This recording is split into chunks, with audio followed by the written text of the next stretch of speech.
जय Hind students. I am Prathamesh Ranjani और मैं आप सभी का डिफेंस वाला के इस अमेजिंग प्लेटफॉर्म के ऊपर बहुत बहुत स्वागत करता हूं। मैं आशा करता हूं कि आप सभी की स्टडी बहुत अच्छी चल रही होगी और एक दिन आप सभी अपने लक्ष्य को पाने में जरूर कामयाब होंगे। चलिए आज के टॉपिक के बारे में बात कर लेते हैं। आज हम प्रेसिडेंट के बारे में पढ़ेंगे, वाइस प्रेसिडेंट के बारे में पढ़ेंगे और CAG के बारे में पढ़ेंगे। CAG मतलब controller and auditor general of India. देखिए आज का लेक्चर बहुत ज्यादा इंपॉर्टेंट इसलिए होने वाला है क्योंकि अभी ही देश में प्रेसिडेंट और वाइस प्रेसिडेंट के चुनाव हुए हैं। तो यहां पर बहुत ज्यादा चांसेस बनते हैं कि प्रेसिडेंट और वाइस प्रेसिडेंट से रिलेटेड क्वेश्चंस आपसे पूछे जा सकते हैं। हालांकि टॉपिक्स ऐसे हैं जो कि हर एग्जामिनेशन के अंदर, फिर चाहे आप स्टेट PCS की तैयारी कर रहे हैं, CDS की तैयारी कर रहे हैं, NDA की तैयारी कर रहे हैं, हर एग्जामिनेशन में इन टॉपिक्स से क्वेश्चंस बनते ही हैं। इसीलिए इन टॉपिक्स को पढ़ना बहुत ज्यादा जरूरी भी है। चलिए स्टार्ट करते हैं। आज हम क्या पढ़ने वाले हैं?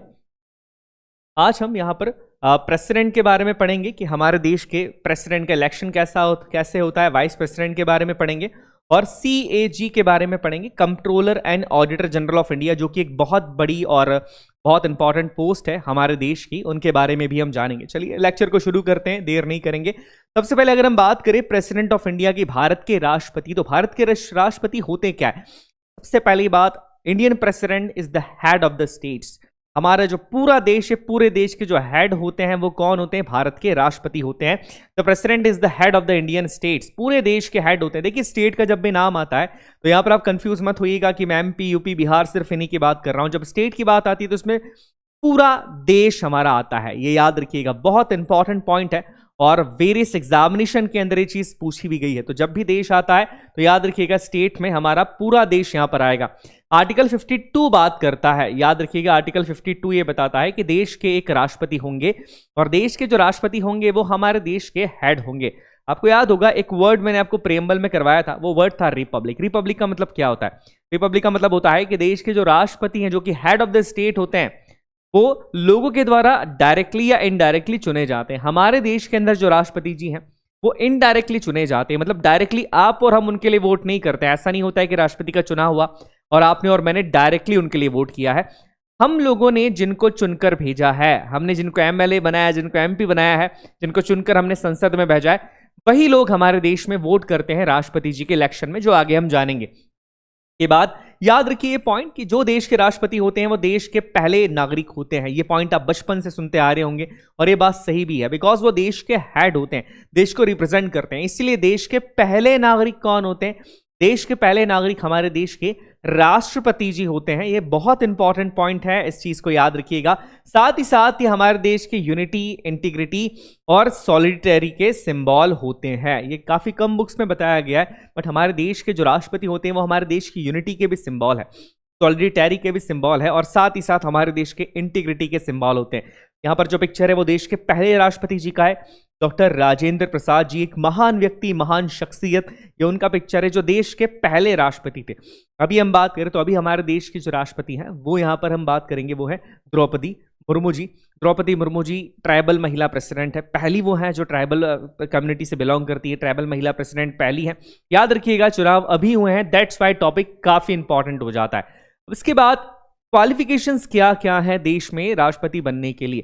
देखिए सच ऐसे कोई एजुकेशन क्वालिफिकेशन यहाँ पर नहीं होती है, मैं ऑलरेडी आपको बता चुका हूं और फिर से मैं बताना चाहूंगा कि किसी भी कॉन्स्टिट्यूशनल पोस्ट को होल्ड करने के लिए एजुकेशन क्वालिफिकेशन नहीं होती है। इसके अलावा कुछ क्वालिफिकेशंस होना चाहिए, जैसे कि उस व्यक्ति को भारत का नागरिक होना जरूरी। आर्टिकल 58 के अंदर ये सारी चीजें बताई गई है, qualification to be the president of India. तो पहली बात ये होती है कि उस व्यक्ति को भारत का नागरिक होना बहुत ज्यादा जरूरी होता है। भारत में पैदा होना जरूरी नहीं है, बट जिस टाइम पर वो राष्ट्रपति के चुनाव में पार्टिसिपेट कर रहा है उस समय पर उन्हें भारत का नागरिक होना जरूरी होता है। ये कंपल्सेशन है, याद रखिएगा। Born in India and Indian citizen, दोनों में डिफरेंस है काफी ज्यादा। सिटीजनशिप के अंदर मैंने आपको बताया था कि हो सकता है कि किसी का जन्म, किसी व्यक्ति का जन्म किसी दूसरी जगह पर हुआ हो, पर बाद में उसने भारत की नागरिकता अपना ली हो, तो हाँ वो व्यक्ति भी भारत का नागरिक ही माना जाएगा। इसके बाद एज की क्राइटेरिया की बात करें तो 35 ईयर्स ओल्ड, 35 साल एज होनी चाहिए। देश के उपराष्ट्रपति बनने के लिए भी, वाइस प्रेसिडेंट के लिए भी सेम ही एज है, ये याद रखिएगा। साथ ही साथ qualified for the elections as a member of the house of the people, मतलब लोकसभा का सदस्य बनने के लिए जो एलिजिबिलिटी होती है वो सारे क्राइटेरिया को वो पूरा करना चाहिए। हाउस ऑफ द पीपल मतलब लोकसभा। इसमें एक और चीज होती है कि 50 मेंबर्स का प्राइमरी सपोर्ट एंड 50 मेंबर्स का सेकेंडरी सपोर्ट भी यहां पर होना चाहिए, जो भी व्यक्ति देश का राष्ट्रपति बनना चाहता है। तो ये कुछ इंपॉर्टेंट पॉइंट्स है, इस स्लाइड से काफी क्वेश्चंस बन भी सकते हैं, तो याद रखिएगा, बहुत इंपॉर्टेंट पॉइंट्स है। आगे हम अगर बात करें, इसके बाद वो किसी भी ऑफिस ऑफ प्रॉफिट को होल्ड नहीं करना चाहिए, किसी भी लाभ के पद पर वो व्यक्ति नहीं रहना चाहिए, ये पॉइंट याद रखिएगा। अब लाभ का पद क्या होता है? देखिए, संविधान के अंदर कहीं भी लाभ के पद को, ऑफिस ऑफ प्रॉफिट को डिफाइन नहीं किया गया, बट एक लाभ का पद वो होता है, एक ऐसी पोस्ट जिस पर रह के आप किसी दूसरे व्यक्ति को लाभ पहुंचा सकते हैं, तो वो होल्ड आप नहीं करने चाहिए। काफी इंपॉर्टेंट यहां पर एक क्वालिफिकेशन दे के रखिए। इसके अलावा जो राष्ट्रपति जी की सैलरी होती है, उन्हें सेकंड शेड्यूल के हिसाब से दी जाती है। सेकंड शेड्यूल के अंदर सारी सैलरी के बारे में बताया गया है, सैलरी अलाउंसेस के बारे में बताया गया है, जिसमें प्रेसिडेंट की भी सैलरी है। और इन्हें जो सैलरी दी जाती है, याद रखिएगा, वो कंसोलिडेटेड फंड ऑफ इंडिया से दी जाती है। Consolidated fund of India Bharat सरकार की संचित निधि, जो कि आर्टिकल 266 के अंदर आती है। और अभी के समय पर जो देश के राष्ट्रपति की सैलरी है वो है 5 लाख रुपए, 5 लाख रुपए सैलरी है। सैलरी हालांकि डायरेक्टली आपसे अमाउंट नहीं पूछते, बट अगर पूछ भी लिया जाए तो आपको ये पता होना चाहिए। इसके बाद ये जो तीसरा पॉइंट है, काफी डिटेल में है, बट मैं आपको समझा देता हूं कि बेसिकली यहां पर क्या लिखा हुआ है। वो ये कहता है कि कोई भी ऐसा व्यक्ति जो कि सेंट्रल के अंदर या पार्लियामेंट का सदस्य है, मान लीजिए कोई पर्सन एमपी है, मेंबर ऑफ पार्लियामेंट है, चाहे वो लोकसभा का हो या राज्यसभा का, वो ये नहीं कर सकता कि वो मेंबर ऑफ पार्लियामेंट भी बना रहेगा और वो देश का राष्ट्रपति भी बना रहे।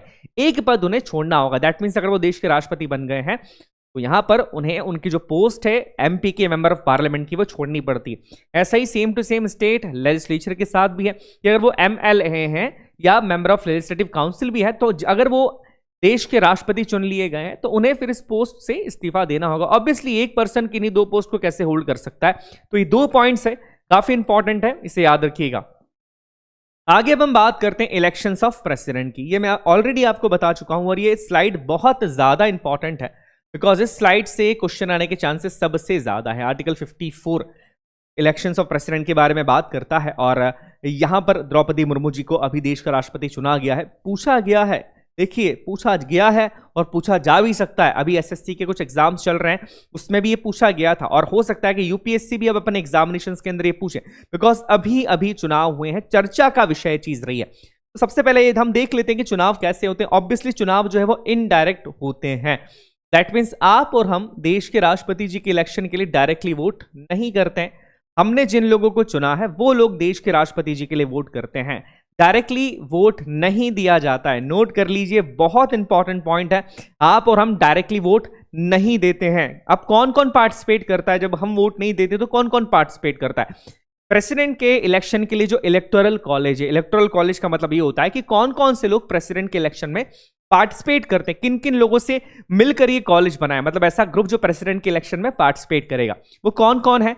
ध्यान से सुनिएगा। सबसे पहले द इलेक्टेड, इसमें कुछ चीजें कीवर्ड से, elected members of both the house of the parliament, मतलब दोनों हाउस मतलब हमारी लोकसभा और राज्यसभा, दोनों हाउसेस के ओनली इलेक्टेड मेंबर्स। यहां पर सीधा सीधा लिखा है इलेक्टेड मेंबर्स, मतलब नॉमिनेटेड मेंबर्स नहीं होते हैं। जैसे अगर हम बात करें कि हमारे पार्लियामेंट में, लोकसभा के अंदर हमने देखा था कि 2 मेंबर्स होते हैं जो कि एंग्लो इंडियन कम्युनिटी के थे, और राज्यसभा के अंदर जो 12 मेंबर्स होते हैं जिन्हें देश के राष्ट्रपति नॉमिनेट करते हैं। तो ये नॉमिनेटेड मेंबर्स इसमें नहीं होते हैं इलेक्शंस के अंदर, ठीक है, सिर्फ और सिर्फ इलेक्टेड मेंबर्स होते हैं यहां पर। हालांकि जब हम एंग्लो इंडियन कम्युनिटी की बात करते हैं तो हालांकि 104th कॉन्स्टिट्यूशन अमेंडमेंट एक्ट के थ्रू इनका जो रिजर्वेशन है वो हटा दिया गया है, हालांकि वो अभी नहीं है, पर इसलिए आपको याद रखना है कि सिर्फ और सिर्फ इलेक्टेड मेंबर्स पार्टिसिपेट करते हैं।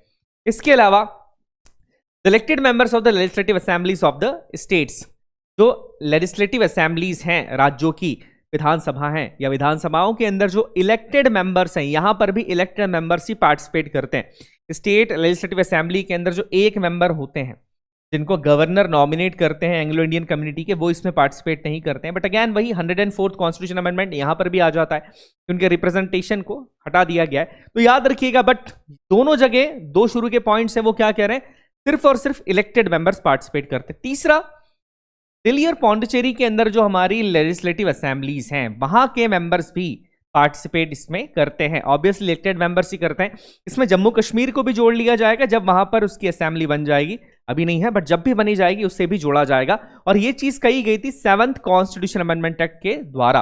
सेवनटीन्थ कॉन्स्टिट्यूशन अमेंडमेंट एक्ट, 70वां संवैधानिक संशोधन के द्वारा कह दिया गया था कि दिल्ली और पौंडीचेरी के जो स्टेट असेंबलीज हैं, वहां के जो मेंबर्स हैं, इलेक्टेड मेंबर्स हैं, वो भी राष्ट्रपति के चुनाव में पार्टिसिपेट करेंगे। तो ये कुछ इंपॉर्टेंट चीजें हैं। इलेक्टोरल कॉलेज काफी इंपॉर्टेंट है, कई बार पूछा भी जाता है। के बाद जितने भी डिस्प्यूट होते हैं प्रेसिडेंट के इलेक्शन से रिलेटेड, कोई भी अगर मुद्दा आ रहा है, कोई भी डिस्प्यूट होता है, तो प्रेसिडेंट के इलेक्शन से रिलेटेड जितने भी डिस्प्यूट होते हैं उनका निपटान कौन करेगा? उनका निपटान सिर्फ और सिर्फ सुप्रीम कोर्ट करता है, यहां पर इलेक्शन कमीशन नहीं करेगा। ठीक है, याद रखिएगा, बहुत ज्यादा इंपॉर्टेंट पॉइंट है। सुप्रीम कोर्ट यहां पर करता है, ना कि इलेक्शन कमीशन करेगा। कोई भी अगर इशू आ रहा है, कोई मुद्दा आ रहा है, तो उस मुद्दे को सुलझाने का काम यहां पर हमारा इलेक्शन कमीशन नहीं करता है। यहां पर कौन करेगा? Supreme court of India. बहुत इंपॉर्टेंट पॉइंट है, इसे याद रखिएगा।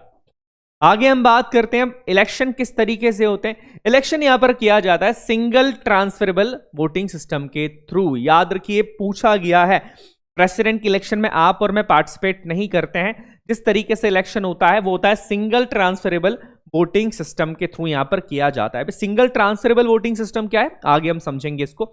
इससे पहले याद रखिएगा, सीक्रेट बैलेट सिस्टम इसके अंदर होता है।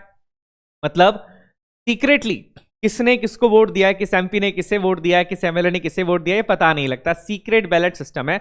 और इससे भी बड़ी बात कि पॉलिटिकल पार्टीज प्रेसिडेंट के इलेक्शन को लेकर विप इशू नहीं कर सकते है।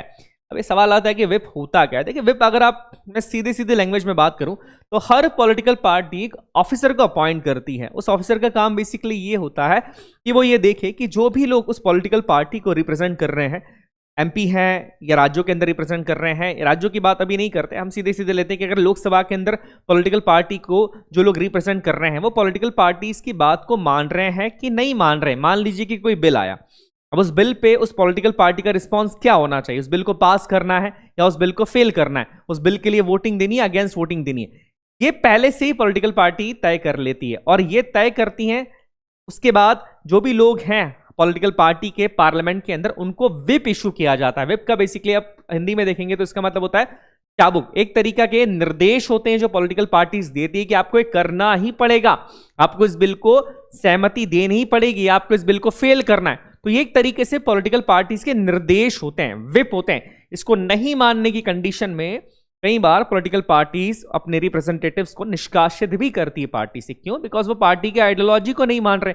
बट प्रेसिडेंट के इलेक्शन में ऐसा कोई भी विप इशू नहीं कर सकती है पार्टीज। याद रखिएगा, विप एक तरह की कमांड होती है जिन्हें पॉलिटिकल पार्टीज के रिप्रेजेंटेटिव्स को, जो कि पार्लियामेंट के अंदर है, उन्हें फॉलो करना ही पड़ता है। एक अधिकारी भी होते हैं, हर पॉलिटिकल पार्टी के अलग अलग होते हैं, वो अलग अलग तरीके से देखते हैं कि हाँ, उनकी पॉलिटिकल पार्टी के जो रिप्रेजेंटेटिव्स हैं वो पॉलिटिकल पार्टीज के आइडियोलॉजी पे चल रहे हैं या नहीं चल रहे हैं। वो उन्हें निर्देश देते हैं, गाइडलाइंस जारी करते हैं, सारी चीजें करते हैं। बट प्रेसिडेंट के इलेक्शन के लिए विप इशू नहीं किया जाता है, जो कि बहुत बड़ी बात है। मतलब जो व्यक्ति, जो मेंबर ऑफ पार्लियामेंट जिसे चाहे उसे वोट दे सकता है और उसे देश का प्रेसिडेंट बना सकता है। बिकॉज क्या हो रहा है, विप इशू नहीं किया जाता है। अब देखिए, यहां पर थोड़ा सा चीजें समझिएगा। जनरल इलेक्शन के अंदर होता है कि एक वोट की वैल्यू कितना होता है, एक आदमी के वोट की वैल्यू एक होती है। बट यहां पर चीजें अलग है। क्यों अलग है? बिकॉज यहां पर एमपीज भी वोट डाल रहे हैं, मेंबर ऑफ पार्लियामेंट भी वोट डालते हैं, जो कि काफी ऊंचे स्तर पर है, बिकॉज वो सेंट्रल को रिप्रेजेंट कर रहे हैं। और यहां पर स्टेट असेंबलीज के मेंबर्स भी वोट डालते हैं। तो स्टेट असेंबलीज के मेंबर्स जो है वो स्टेट को रिप्रेजेंट करते हैं। दैट मीन्स दोनों के वोट की वैल्यू में कुछ डिफरेंस है। तो ये इस फॉर्मूले को याद रखिएगा, फॉर्मूला काफी इंपॉर्टेंट है।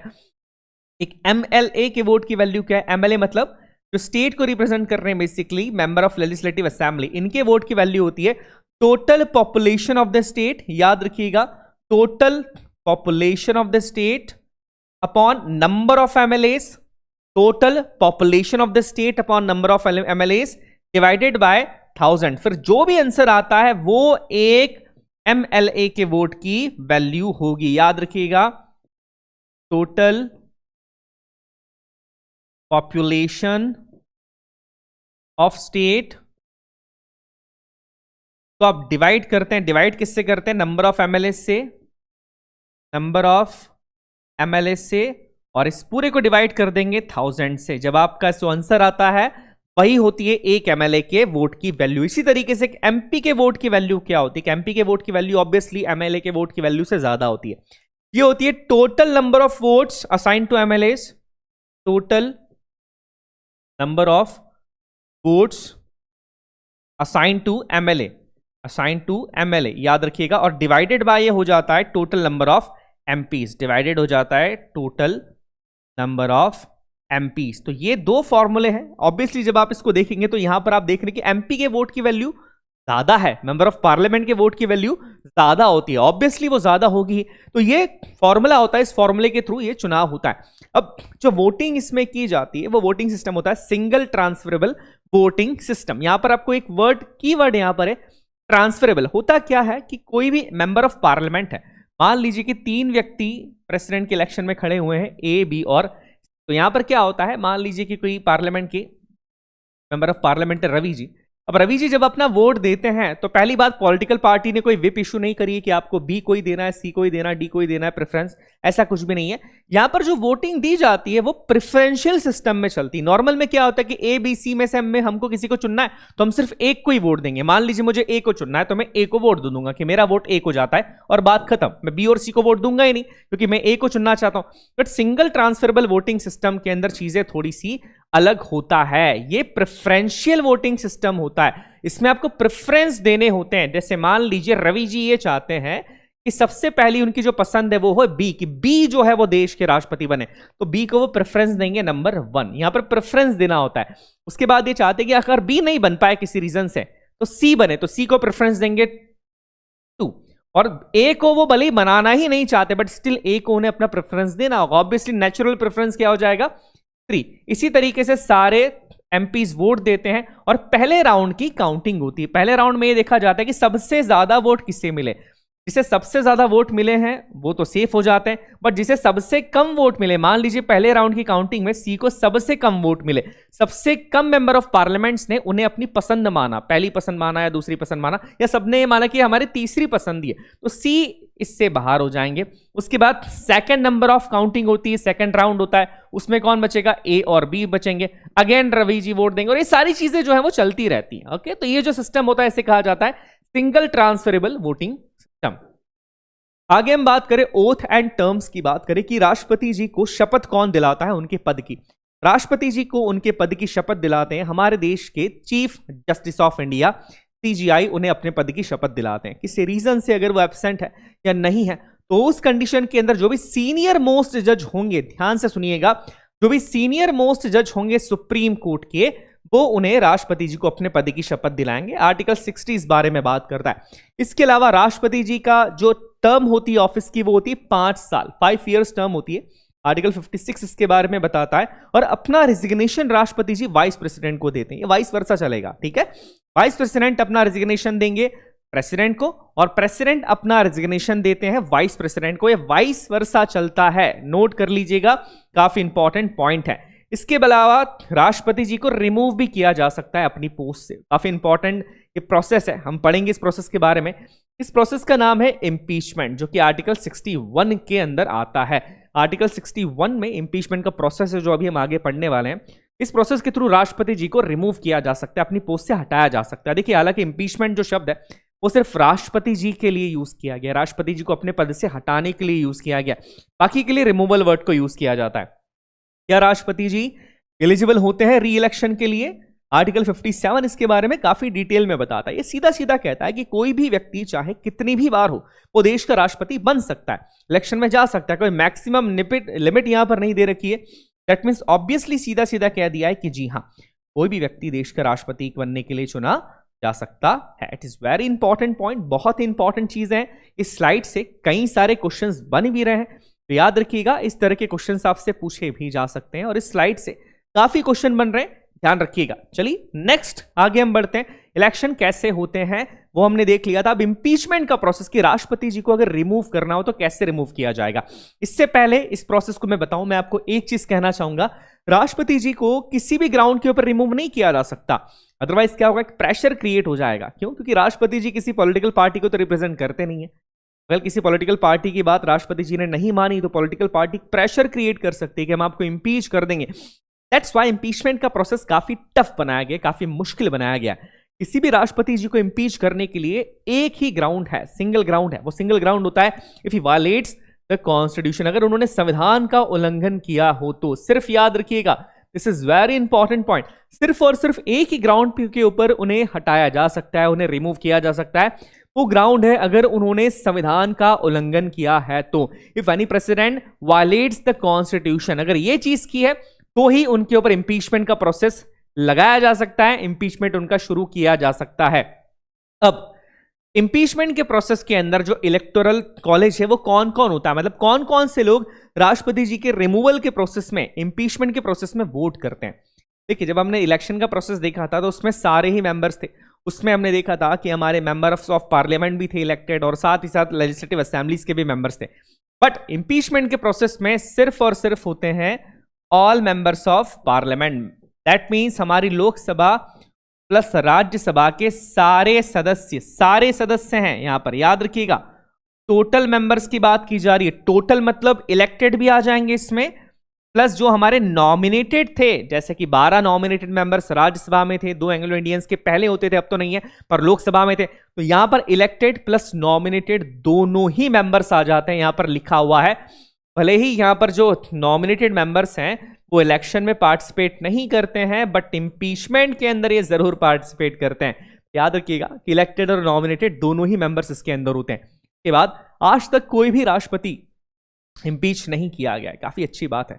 आज तक हमारे देश में किसी भी राष्ट्रपति को इंपीच नहीं किया है। कि इंपीचमेंट एक बहुत बड़ी बात हो जाती है, ऐसे इंपीच करना अगर किया जा रहा है तो वो चीज गलत भी हो जाती है। और हालांकि आज तक कोई भी राष्ट्रपति को हमारे देश में इंपीच नहीं किया गया है। देखिए, इलेक्टोरल कॉलेज याद रखिएगा कि इंपीचमेंट के अंदर कौन कौन पार्टिसिपेट करता है, राष्ट्रपति जी के इलेक्शन में कौन कौन पार्टिसिपेट करता है, ये कई बार एग्जामिनेशंस के अंदर पूछा जाता है। चलिए, अब हमारा जो इंपीचमेंट का प्रोसेस है हम उसको शुरू करते हैं। क्या कहता है प्रोसेस, किस तरीके से होता है।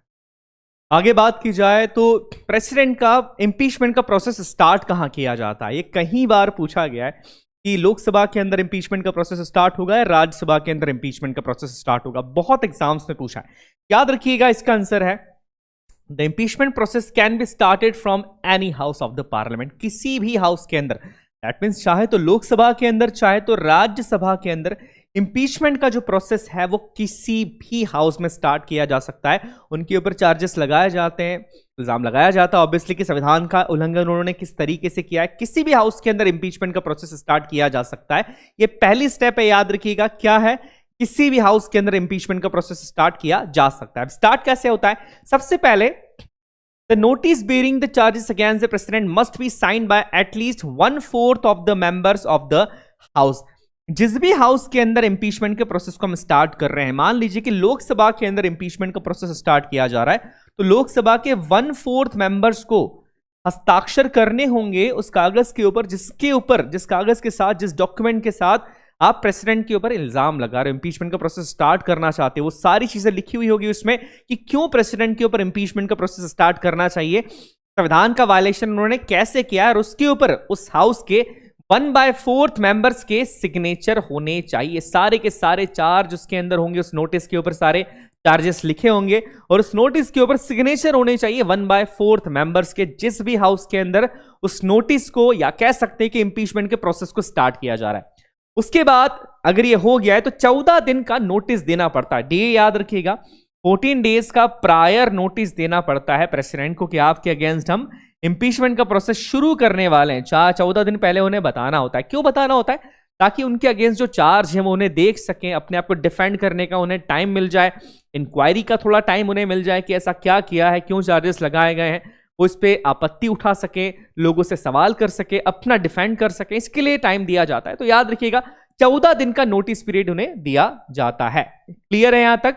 ये दूसरा प्रोसेस हो जाता है। पहले क्या करा है, पहले 1/4 मेंबर्स का सिग्नेचर हो गया, दूसरा 14 दिन का नोटिस प्रेसिडेंट को दे दिया। अब 14 दिन बीत जाते हैं, उसके बाद क्या, उसके बाद जिस भी हाउस के अंदर ये चार्जेस लगाए गए हैं उस हाउस के अंदर क्या किया जाता है, उस रेजोल्यूशन को प्रेजेंट किया जाता है। रेजोल्यूशन एक काइंड ऑफ का डॉक्यूमेंट होता है जिसे पास होना होता है, जैसे कि इंपीचमेंट का है, अब ये काइंड ऑफ रेजोल्यूशन है, इसे पास होना जरूरी है। इसके बाद क्या होता है, इस रेजोल्यूशन के ऊपर प्रेसिडेंट के खिलाफ जो भी सारी चीजें थी, चार्जेस होते हैं, उसके बारे में लिखा होता है, बताया जाता है और इस रेजोल्यूशन के ऊपर फिर वोटिंग करवाई जाती है। याद रखिएगा, वोटिंग करवाई जाती है। वोटिंग के अंदर अगर स्पेशल मेजॉरिटी मतलब 2/3, याद रखिएगा स्पेशल मेजॉरिटी का जब भी नाम आता है इंपीचमेंट में 2/3 of the total strength of the house, house की जितनी भी स्ट्रेंथ है, जितनी भी टोटल स्ट्रेंथ है, उस टोटल स्ट्रेंथ के 2/3 मेंबर्स अगर उस पर सिग्नेचर कर देते हैं, या सिग्नेचर तो नहीं करेंगे, हम सीधा सीधा बोलते हैं कि उस पर सहमत होते हैं, वोट डाल देते हैं कि हाँ उन्हें इंपीच करना चाहिए, तो पहले हाउस से, जिस हाउस में उस इंपीचमेंट के रेजोल्यूशन को रखा गया था, वो रेजोल्यूशन पहले हाउस से पास हो जाता है। याद रखिएगा, रेजोल्यूशन के पास होने के लिए 2/3 members of the total strength of the house, काफी इंपॉर्टेंट है 2/3 मेंबर्स। के बाद दूसरा जो हाउस होता है, मतलब यहां पर हमने देखा था कि लोकसभा के अंदर प्रेजेंट किया था, लोकसभा में मान लीजिए 2/3 मेंबर्स ने उसको पास कर दिया, टोटल स्ट्रेंथ से उसको रेजोल्यूशन को पास कर दिया। अब एक हाउस से तो ये पास हो गया, इसके बाद ये जाता है दूसरे हाउस में। देखिए, चाहे कोई भी चीज हो, बिल हो, रेजोल्यूशन हो, दोनों हाउस से उसे पास होना जरूरी हो जाता है। इसलिए मैं कहता हूं कि आप ये मत समझिए कि सिर्फ लोकसभा ही सबसे इंपॉर्टेंट है, राज्यसभा का रोल भी काफी ज्यादा है। अब मान लीजिए कि पहला हाउस जो था वो लोकसभा था यहां पर, हालांकि किसी भी हाउस में प्रेजेंट किया जा सकता है, बट हम अज्यूम कर रहे हैं कि जो पहला हाउस था वो लोकसभा था। इसके बाद लोकसभा में पास होने के बाद वो जाता है दूसरे हाउस में। दूसरा हाउस यहां पर एक्ट करता है इन्वेस्टिगेशन हाउस की तरह, ये इन्वेस्टिगेट करता है पूरे मामले को, ठीक है। एक कमिटी को सिलेक्ट किया जाता है इस हाउस के अंदर, उस कमिटी में कुछ मेंबर्स होते हैं, जैसे लिखा है अ सिलेक्ट कमिटी इज फॉर्म, एक कमिटी को फॉर्म किया जाता है, सिलेक्ट किया जाता है कुछ मेंबर्स को, वो मेंबर्स इन्वेस्टिगेट करते हैं। किसको इन्वेस्टिगेट करते हैं? जो भी चार्जेस लगे हैं प्रेसिडेंट के अगेंस्ट, कि प्रेसिडेंट ने संविधान का उल्लंघन इस तरीके से किया या इस तरीके से किया, एक कमिटी बनाई जाती है, कमिटी इन चार्जेस को इन्वेस्टिगेट करती है। क्या कमिटी खुद करती है? नहीं, कमिटी किसी की भी हेल्प से कर सकती है, गवर्नमेंट की जो इन्वेस्टिगेशन ऑर्गेनाइजेशन है उनकी मदद से भी कर सकती है, या किसी भी दूसरे तरीके से इन्वेस्टिगेट कर सकती है, और चार्जेस को इन्वेस्टिगेट किया जाता है। जब चार्जेस को इन्वेस्टिगेट किया जा रहा है, प्रेसिडेंट को भी यहां पर टाइम दिया जाता है अपने आप को सही प्रूफ करने का, अपने आप को डिफेंड करने का, उन्हें टाइम दिया जाता है, मौका भी दिया जाता है। या तो वो खुद को खुद से डिफेंड कर सकते हैं, या किसी पर्सन को एक अपने आप को डिफेंड करने के लिए वो रख सकते हैं कि आप मुझे डिफेंड कीजिए, मेरे पॉइंट्स को रखिए। ये यहां पर किया जा सकता है दूसरे हाउस में, याद रखिएगा, काफी इंपॉर्टेंट है। एक ऑथोराइज काउंसिल के थ्रू वो अपने आप को डिफेंड करते हैं, किसी एक पर्सन को या किसी एक पूरी काउंसिल के थ्रू वो अपने आप को डिफेंड करेंगे कि जो चार्जेस मेरे अगेंस्ट लगाए गए हैं वो सही नहीं है। देखिए, ये सारी इन्वेस्टिगेशन चल रही है यहां पर। एक हाउस ने क्या किया है, कमेटी भी बना दी है जो चार्जेस को इन्वेस्टिगेट कर रही है। उसके बाद प्रेसिडेंट अपने कह सकते हैं कि अपने उन्होंने जो चीजें नहीं करी है, जो चार्जेस लगे उसके अगेंस्ट वो बात कर रही है कि मैंने ऐसा नहीं किया, अपने आप को जो है वो डिफेंड कर रहे हैं। अब मान लीजिए सारी चीजें होती है, उसके बाद after the investigation by the select committee, if the other house also passes the resolution, क्या हुआ, जो कमिटी थी उसने अपनी रिपोर्ट प्रेजेंट कर दी, कमिटी ने रिपोर्ट प्रेजेंट करी, प्रेसिडेंट ने अपने आप को डिफेंड भी कर लिया रिपोर्ट प्रेजेंट करने के बाद। अब रिपोर्ट के अंदर मान लीजिए लिखा था कि हाँ इन्होंने संविधान का वायलेशन किया है, उसके बाद प्रेसिडेंट ने अपने आप को डिफेंड भी किया, बट वहां के लोग जो है वो कन्विंस नहीं हुए, और दूसरा हाउस भी अगर 2/3 मेजोरिटी के साथ, याद रखिएगा, दूसरा हाउस भी अगर 2/3 मेजोरिटी के साथ प्रेसिडेंट को ये जो रेजोल्यूशन था इंपीचमेंट का इसे पास कर देता है, तो प्रेसिडेंट फिर इंपीच कर दिए जाएंगे, फिर वो अपने पद से हटा दिए जाते हैं। देखिए, काफी मुश्किल है, आपने देखा है 2/3 majority of the total strength, ये अपने आप में काफी मुश्किल। इसके बाद इन्वेस्टिगेशन कमेटी बिठाई जाएगी, प्रेसिडेंट अपने आप को डिफेंड करेंगे। ये प्रोसेस बहुत मुश्किल इसलिए बनाया गया है ताकि, ध्यान से सुनिएगा, ताकि प्रेसिडेंट के ऊपर कोई भी प्रेशर ना रहे, वो अपने काम को आराम से कर सके। अदरवाइज एक प्रेशर रहेगा कि मुझे बड़े आसानी से इंपीच किया जा सकता है, तो वो काम को ठीक से नहीं कर पाएंगे। ये इंपीचमेंट का जो प्रोसेस है वो यूएसए के संविधान से लिया है हमने, यूनाइटेड स्टेट्स ऑफ अमेरिका के कॉन्स्टिट्यूशन से लिया है, नोट कर लीजिएगा, अभी गया है ये वही चीज है। इंपीचमेंट के बारे में पहले हाउस शुरुआत में क्या किया जाएगा, 1/4 मेंबर्स के सिग्नेचर होंगे, सिग्नेचर होने के बाद 14 डेज का प्रायर नोटिस प्रेसिडेंट को दिया जाएगा, पहले हाउस में प्रेजेंट किया जाएगा। पहले हाउस में 2/3 मेंबर्स जो है वो एब्सोल्यूट मेजॉरिटी, यहाँ पर अगर बात की जाए 2/3 मेंबर जो होंगे टोटल स्ट्रेंथ के, उन्होंने अगर इस पे वोट दे दिया तो फिर दूसरे हाउस में जाएगा। दूसरे हाउस को इन्वेस्टिगेशन हाउस हम कहेंगे, यहाँ पर एक इन्वेस्टिगेशन कमेटी बनाई जाएगी जो पूरे मामले को इन्वेस्टिगेट करेगी, प्रेसिडेंट को मौका दिया जाएगा कि वो अपने आप को डिफेंड कर सकें। उसके बाद भी कमेटी की रिपोर्ट के बाद प्रेसिडेंट अपने आप को डिफेंड करेंगे, कमेटी की जो भी रिपोर्ट आएगी, उसके बाद वोटिंग होगी, और अगेन अगर 2/3 members of the total strength of the house से वो रेजोल्यूशन दूसरे हाउस से भी पास हो गया तो प्रेसिडेंट फाइनली इंपीच हो जाते हैं। तो ये एक पूरा प्रोसेस है, देखिए काफी मुश्किल प्रोसेस है, इतना आसान प्रोसेस नहीं था। ओके, ठीक है, आगे बढ़ते हैं। Special privileges to president, president के पास कुछ स्पेशल प्रिविलेजेस हैं। जैसे पहले प्रिविलेज की बात कीजिए, प्रेसिडेंट जो है प्रेसिडेंट हाउस के अंदर रहते हैं। ऑब्वियसली प्रेसिडेंट हाउस किसने बनाया था, ये कमेंट बॉक्स के अंदर मुझे बताइएगा, डिजाइनर कौन था, काफी इंपॉर्टेंट क्वेश्चन है। इसके अलावा प्रेसिडेंट की सुरक्षा के लिए प्रेसिडेंट बॉडीगार्ड्स होते हैं। इसके अलावा अगर हम बात करें कि प्रेसिडेंट को किसी भी तरह की क्रिमिनल प्रोसीडिंग से सुरक्षा मिली हुई है, जी हाँ, किसी भी तरीके की, सिविली नहीं, क्रिमिनल प्रोसीडिंग्स भी उनके अगेंस्ट नहीं की जा सकती, उन्हें अरेस्ट भी नहीं किया जा सकता है जब तक वो अपने पद पर हैं। इसके बारे में आगे हम बात करेंगे। इसके अलावा हम बात करते हैं कि सुप्रीम कोर्ट भी प्रेसिडेंट से, अगर वो अपनी किसी ड्यूटी का निर्वाह कर रहे हैं, तो हमारी जो जुडिशरी है, जो सुप्रीम कोर्ट है, वो प्रेसिडेंट से उनके पावर को यूज करने के लिए क्वेश्चन नहीं कर सकता है कि आपने इसका यूज क्यों किया, आपने कैसे यूज कर लिया, ये नहीं किया जा सकता। एक इम्यूनिटी भी दी गई है, इम्यूनिटी अगेंस्ट द अरेस्ट है प्रेसिडेंट को। तो ये कुछ पॉइंट्स है, काफी इम्यूनिटीज है, काफी पावर है। आगे बात की जाए अब veto power of president. President का जो सबसे बड़ा पावर है वो होता है वीटो पावर। वीटो पावर याद रखिएगा, आर्टिकल 111 वीटो पावर की बात करता है। अब ये वीटो है क्या? सिंपल सा प्रोसेस है, जब भी कोई बिल पास करना होता है तो उसके लिए प्रोसेस क्या है, बिल जाता है सबसे पहले फर्स्ट हाउस के अंदर, वो फर्स्ट हाउस कोई भी हो सकता है, लोकसभा, राज्यसभा। उसके बाद बिल जाता है सेकंड हाउस के अंदर, और उसके बाद बिल जाता है प्रेसिडेंट के पास। प्रेसिडेंट के पास जब बिल जाता है तो उनके पास तीन चीजें होती है, या तो प्रेसिडेंट क्या करते हैं, give assent to the bill, या तो प्रेसिडेंट बिल को एक्सेप्ट कर लें, उस पर सिग्नेचर कर देंगे और बिल क्या बन जाएगा, एक्ट बन जाएगा।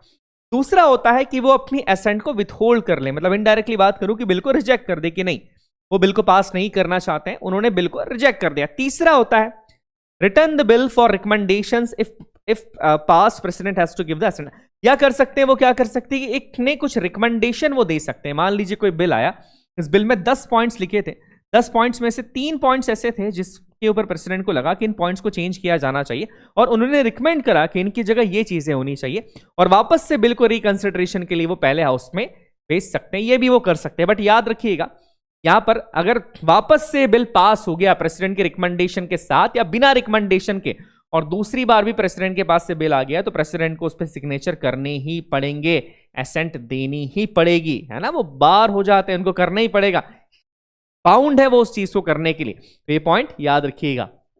आगे अब वीटो पावर की हम बात करते हैं, तो प्रेसिडेंट के पास मेजरली 3 तरह के वीटो हैं।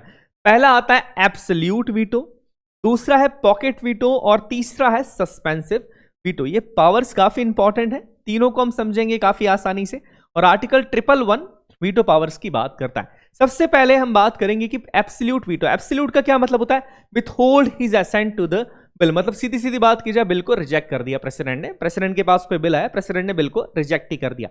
अब सीधी सीधी बात है, अगर किसी बिल को प्रेसिडेंट ने रिजेक्ट कर दिया, bill will reject and can't become an act, और वो एक्ट बन ही नहीं पाएगा, बिकॉज कोई भी बिल कानून कब बनता है, कोई भी बिल कानून सिर्फ तभी बनता है जब उस बिल के ऊपर प्रेसिडेंट के सिग्नेचर भी हो। अगर प्रेसिडेंट ने अपनी सहमति ही नहीं दी तो वो बिल कानून बन ही नहीं सकता है, ऑब्वियसली सी बात है। अब देखिए नॉर्मली ऐसा होता नहीं है, ऐसा नहीं होता है, क्योंकि प्रेसिडेंट किसके कहने पे काम करते हैं, काउंसिल ऑफ मिनिस्टर्स की एड एंड एडवाइस पे काम करते हैं। कौन से आर्टिकल में लिखा है ये मुझे कमेंट बॉक्स के अंदर बताइएगा। बट नॉर्मली कुछ कंडीशंस होती है, 2 कंडीशंस प्रमुख है। पहला, if it's a private member bill, अगर ये प्राइवेट मेंबर बिल है, मतलब किसी अपोजिशन के पर्सन ने इस बिल को दिया है, तो ऐसी कंडीशन के अंदर प्रेसिडेंट जो है वो बिल पे सिग्नेचर नहीं करते हैं। पॉसिबल हो सकता है ना, हो सकता है चीजें। दूसरी कंडीशन होती है लोकसभा डिसॉल्व, कि लोकसभा डिसॉल्व हो गई है और पुरानी वाली जो लोकसभा थी उसका कोई बिल जो है वो प्रेसिडेंट के पास आया है, और जो नई लोकसभा के अंदर जो नई लोकसभा अपॉइंट हुई है उसने ये कह दिया है, उसके जो हेड हैं उन्होंने कह दिया, नए जो प्राइम मिनिस्टर बने उन्होंने कह दिया कि इस बिल पे अपनी असेंट मत दीजिए, इसे विथहोल्ड कर लीजिए। तो ये कुछ कंडीशंस होती है जहां पर ये हो सकता है, ओके, कि हो सकता है कि प्रेसिडेंट बिल को रिजेक्ट करे। अदरवाइज ऐसा जनरली होता नहीं है कि प्रेसिडेंट किसी बिल को रिजेक्ट करे। बट 1954 में काफी इंपॉर्टेंट केस है, 1954 में डॉक्टर राजेंद्र प्रसाद जी ने पेप्स्यू बिल के, कह सकते हैं कि पेप्स्यू बिल इनके पास आया था, और उस समय पर उन्होंने इस पावर का यूज किया था और बिल को रिजेक्ट कर दिया था। तो ये इंपॉर्टेंट पॉइंट है ना, ऐसा हुआ है, नॉर्मली नहीं होता है बट हुआ है। नेक्स्ट यहां पर वही चीज है, when he return the bill for the reconsideration, ये हमारा होता है suspensive veto.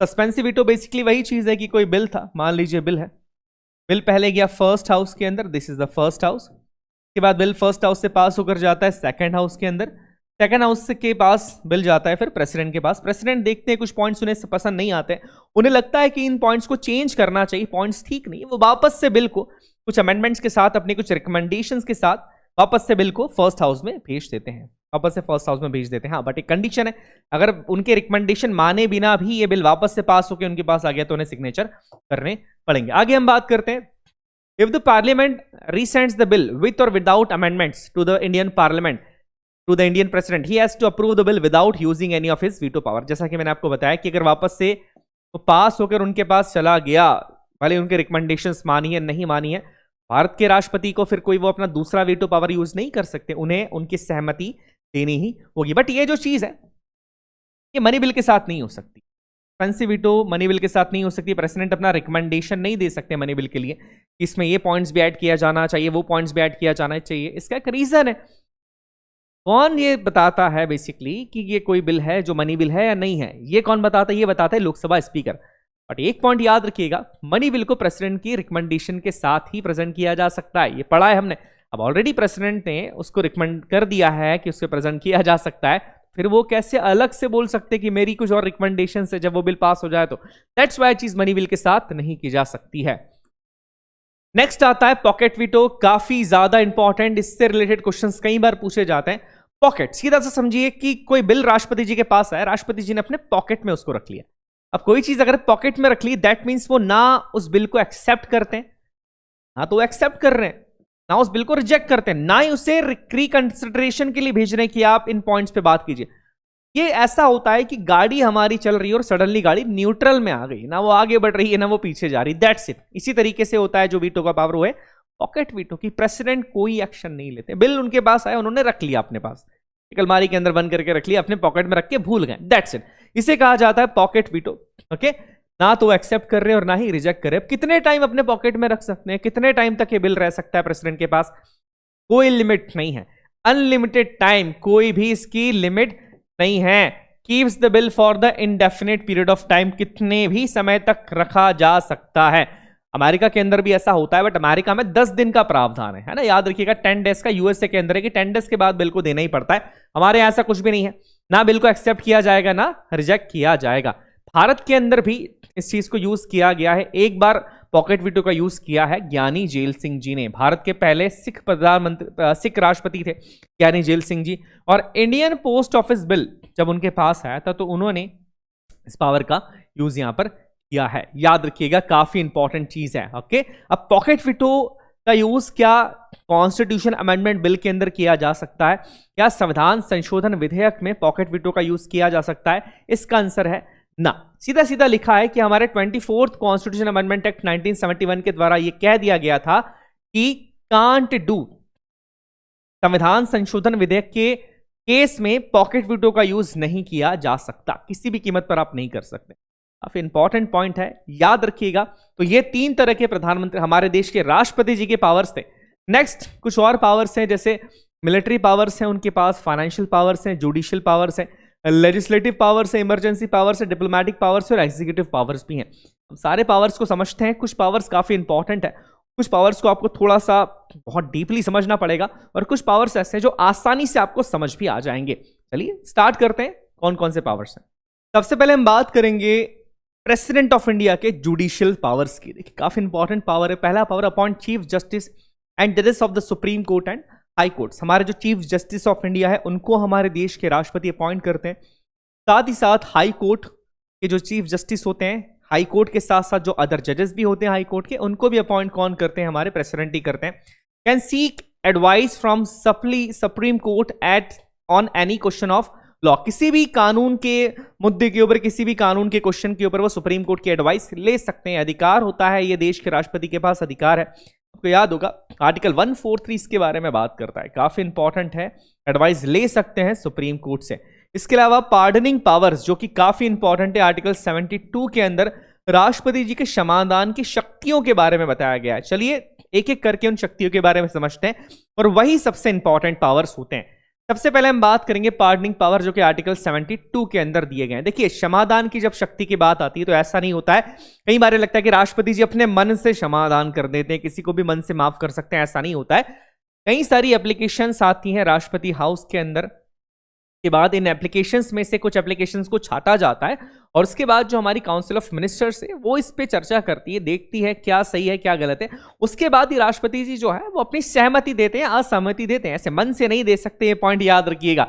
Okay, council of ministry हमारी जो होम मिनिस्ट्री है उसका रोल भी इसमें काफी ज्यादा होता है। अब सबसे पहले जो पावर है पार्डनिंग का, वो होता है पार्डन। पार्डन का सीधा मतलब है क्षमादान कर देना। इसमें ये होता है कि कोई भी जो कॉन्विक्ट है, चाहे उसका अपराध कितना भी बड़ा हो, चाहे उसे डेथ पेनल्टी दी गई हो, चाहे उसे फांसी की सजा दी गई हो, उसकी सारी सजा को माफ कर दिया जाता है, उसे गिल्टी फ्री घोषित कर दिया जाता है। It removes both sentence and the convention and completely observe the convict from all sentences, punishment and disqualifications. पूरी तरीके से उसे माफ कर देना, चाहे कितनी भी बड़ी सजा दी गई हो, चाहे कितना भी लंबा कन्वेंशन उसका हो, चाहे उम्र कैद की सजा हो, चाहे फांसी की सजाई क्यों ना हो, राष्ट्रपति जी के पास ये पावर है कि वो पूरा का पूरा सजा को माफ कर सकते हैं, और ये होता है पार्डन के अंदर। इसके बाद जो दूसरे क्षमादान की शक्ति उसे कहा जाता है कम्यूटेशन। कम्यूटेशन का क्या मतलब है? It denotes the substitute of one form of punishment for a lighter form of punishment. इसमें क्या होता है कि जो पनिशमेंट दिया गया है उससे लाइटर फॉर्म पनिशमेंट में उसे कन्वर्ट कर दिया जाता है। जैसे एग्जांपल की बात करें, ये है हमारे मिस्टर वाई, मिस्टर वाई को सजा दी गई थी यहां पर फांसी की सजा दी गई है, डेथ पेनल्टी दी गई है। अब मिस्टर वाई अप्लाई करते हैं राष्ट्रपति जी के पास कम्यूटेशन के लिए, और इसके बाद इनकी अपील एक्सेप्ट हो जाती है और इनकी जो फांसी की सजा है उसे लाइफ इंप्रिजनमेंट के अंदर कन्वर्ट कर दिया जाता है, मतलब उम्र कैद में कन्वर्ट कर दिया जाता है। अब देखिए क्या हुआ है, हार्शर फॉर्म क्या था ज्यादा, वो था डेथ पेनल्टी, फांसी की सजा, उसको कन्वर्ट करके लाइटर फॉर्म में कर दिया। लाइटर फॉर्म क्या है, उम्र कैद यहां पर हो जाता है। तो ये जो प्रोसेस होता है इसे कहा जाता है कम्यूटेशन। याद रखिएगा, ये भी एक पार्डनिंग पावर है और एग्जाम में पूछा जा सकता है। इसके बाद आता है आपका remission. It implies reducing the period of sentence without changing it's character.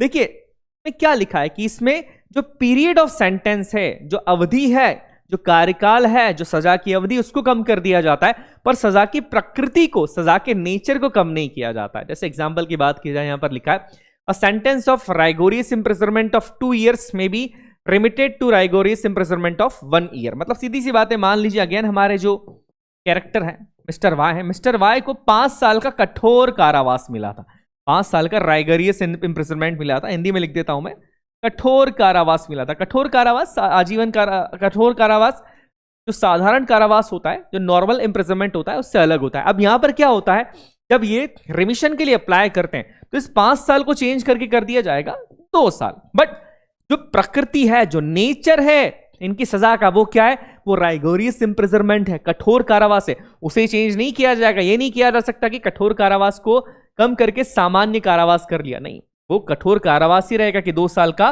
कठोर कारावासी में कन्वर्ट किया गया है। दैट मींस नेचर को चेंज नहीं किया जाता है। It implies reducing the period of the sentence without changing it's character. जो नेचर है, जो कैरेक्टर है सजा का, उसको चेंज नहीं किया जाता है।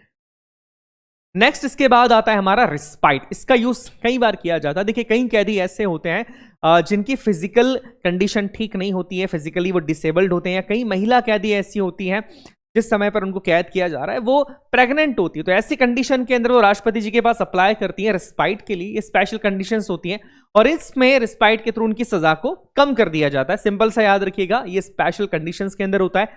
प्रेग्नेंट वुमन इसके अंदर आती है, या डिसेबल्ड पर्सन इसके अंदर आते हैं, ऐसे कैदी जो डिसेबल्ड है, या ऐसी महिला कैदी जो प्रेग्नेंट है, उस कंडीशन के अंदर वो रिस्पाइट के लिए अपील कर सकती हैं। के बाद आता है जिसका उपयोग कई बार किया जाता है, वो होता है रिप्राइव। रिप्राइव को सिर्फ मैं एक शब्द से बताऊंगा, वो होता है स्टे लगवाना। उनकी जो सजा है, मान लीजिए ये नॉर्मली यूज किया जाता है फांसी की सजा के कैद में। ये किसी कैदी को फांसी की सजा होने वाली है, मान लीजिए 25 दिसंबर को उसे फांसी की सजा होने वाली है। अब वो चाहता है कि वो राष्ट्रपति जी के पास कम्यूटेशन के लिए या पार्डन के लिए अपील कर सके, और उसको इसके लिए टाइम चाहिए। तो वो क्या करेगा, उस टाइम को मांगने के लिए वो एक पार्डन की प्रोसेस को फाइल करेगा, वो होगा रिप्राइव। रिप्राइव में क्या किया जाएगा, अगर उसकी रिप्राइव एक्सेप्ट हो जाती है तो उसकी जो फांसी 25 दिसंबर को होनी थी उसे टाल दिया जाता है। देखिए माफ नहीं किया जा रहा है, टेम्परेरी रूप से टाल दिया जाता है कि 25 दिसंबर की जगह हो सकता है कि आने वाले साल में 25 जनवरी को फांसी दी जाए, मतलब 1 महीने के लिए टाल दिया गया। तब तक वो क्या कर सकता है, तब तक वो अपील कर सकता है। That means kind of stay लगा दिया जाता है, रोक लगा दी जाती है। बट याद रखिएगा ये टेम्परेरी पीरियड के लिए, परमानेंट नहीं कि फांसी की सजा ही माफ कर दी है, नहीं, टेम्परेरी। क्यों, ताकि कम्यूटेशन और पार्डन की प्रोसेस को वो फुलफिल कर सके और वो क्षमादान मांग सके राष्ट्रपति जी से।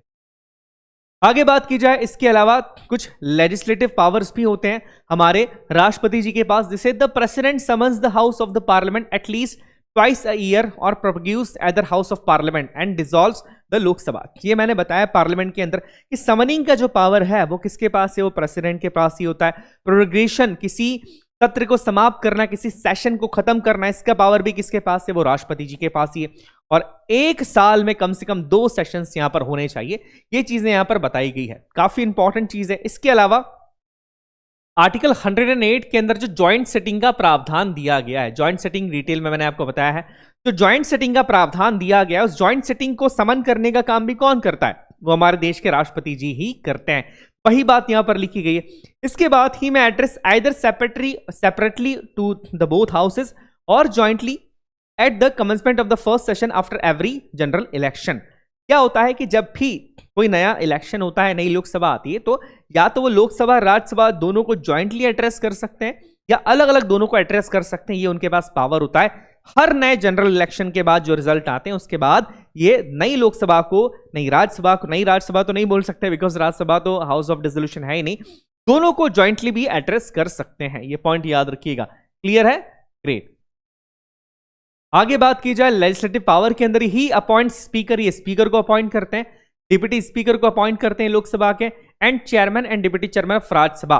ओके, जब भी सीट्स वैकेंट हो जाती है, वैकेंट होने की स्थिति के अंदर याद रखिएगा, जब भी सीट्स वैकेंट हो जाती है तो यहां पर ये स्पीकर को, डिप्टी स्पीकर को, चेयरमैन और डिप्टी चेयरमैन राज्यसभा को यहां पर ये क्या करते हैं, अपॉइंट करते हैं। इसके अलावा 12 मेंबर्स को राज्यसभा के अंदर ये नॉमिनेट करते हैं और एंग्लो इंडियन कम्युनिटी के 2 मेंबर्स को नॉमिनेट करते हैं। हालांकि 104th कॉन्स्टिट्यूशन अमेंडमेंट से, अगेन मैं बार बार बोल रहा हूं, जो एंग्लो इंडियन कम्युनिटी का रिप्रेजेंटेशन है अब वो नहीं रहा है बिकॉज रिजर्वेशन को नहीं बढ़ाया गया है। Next, he decide an question as to disqualification of the members of the parliament with consultation with the election commission. Election commission से कंसल्ट करके वो देखते हैं कि कोई मेंबर ऑफ पार्लियामेंट है, वो पार्लियामेंट में बैठने लायक है भी या नहीं है। तो ये इलेक्शन कमीशन के कंसर्न से वो डिसाइड करते हैं, ये पॉइंट याद रखिएगा। Next, executive powers. प्रेसिडेंट किन किन को अपॉइंट करते हैं वो देख लीजिएगा, ये एग्जीक्यूटिव पावर है। Prime minister and other ministers को अपॉइंट करेंगे, अटॉर्नी जनरल को अपॉइंट करते हैं। इसके अलावा गवर्नर्स को प्रेसिडेंट अपॉइंट करते हैं, controller and auditor general, chief election commissioner, other election commissioners, chairman and members of the UPSC and finance commission of India. इसके अलावा चेयरमैन एंड मेंबर एंड जजेस of the high courts and the supreme court, इनको appoint करते हैं। Important slide है। देखिए powers में important क्या है, पार्डनिंग पावर इंपॉर्टेंट था जो मैं आपको डिटेल में बता चुका हूं। इसके अलावा ये सिर्फ ध्यान में रखिएगा ताकि आपके नॉलेज के लिए और एग्जाम में हो सकता है पूछा भी जाए। इसके अलावा किन किन को अपॉइंट करते हैं वो भी लिखा हुआ है। National commission of schedule caste, national tribes, other backward classes, as well as the commissions to report on the administration of the scheduled areas, a commission of official language and special force officer of linguistic minorities, he can declare any area as a scheduled area। ये point काफी important है। ये power राष्ट्रपति जी के पास होता है कि वो किसी भी एरिया को शेड्यूल एरिया डिक्लेयर कर सकते हैं। ये पूछा गया है कि किसके पास ये पावर होता है कि किसी भी एरिया को शेड्यूल एरिया डिक्लेयर करें, ये पावर होता है राष्ट्रपति जी के पास। इसके अलावा he has the power with respect to the administration of scheduled area and tribunal areas। Schedule area और ट्रिब्यूनल एरियाज का एडमिनिस्ट्रेशन किस तरीके से किया जाएगा, इसको लेकर भी तो सबसे ज्यादा पावर है, मतलब 5th और 6th शेड्यूल की मैं बात कर रहा हूं, यहां पर सबसे ज्यादा पावर हमारे देश के राष्ट्रपति जी के पास ही होता है। याद रखिएगा 5th और 6th शेड्यूल में लेकर जो अगर किसी शेड्यूल एरिया है, शेड्यूल ट्राइब है, उसका एडमिनिस्ट्रेशन किस तरीके से किया जाना है, ये डिसाइड करने का अधिकार देश के राष्ट्रपति जी के पास है। बहुत इंपॉर्टेंट पॉइंट है, नोट कर लीजिएगा। इसके अलावा inter state council, central state council and inter state corporation को ये अपॉइंट करते हैं। ऑल एग्जीक्यूटिव एक्शंस, जितने भी एग्जीक्यूटिव एक्शन सेंट्रल गवर्नमेंट लेती है वो देश के राष्ट्रपति जी के नाम पर ही लेती है। तो ये पॉइंट्स भी है, इन्हें भी याद रखिएगा। नेक्स्ट, एग्जीक्यूटिव पावर के अंदर ही the president also has the power to remove, किन्हें रिमूव करने का पावर है, हालांकि कुछ से रिमूव नहीं करते, हम सभी जानते हैं काउंसिल ऑफ मिनिस्टर और संसद पार्लियामेंट की सहमति के बाद रिमूव किया जाता है, बट स्टिल किन किन को रिमूव कर सकते हैं, these ministers individually, attorney generals of India, the governor of the states, the chairman or member of the public service commission of the union or the states on the reports of the Supreme Court, a judge of the Supreme Court or of the High Court, or the chief election commissioner or the comptroller general of India and an address of the parliament। देखिए यहाँ पर लिखा है parliament की सहमति के से ही इनको रिमूव कर सकते हैं। तो ये कुछ पॉइंट्स है, इन्हें नोट कर सकते हैं आप या इसे याद रखिएगा। नेक्स्ट, फाइनेंशियल पावर्स क्या है? Is control over the contingency fund of India. हम सभी ने डिटेल में समझा था। आर्टिकल 267 कंटेंजेंसी फंड की बात करता है, जो कि इमरजेंसी फंड। तो इमरजेंसी फंड के ऊपर देश के राष्ट्रपति जी का कंट्रोल होता है।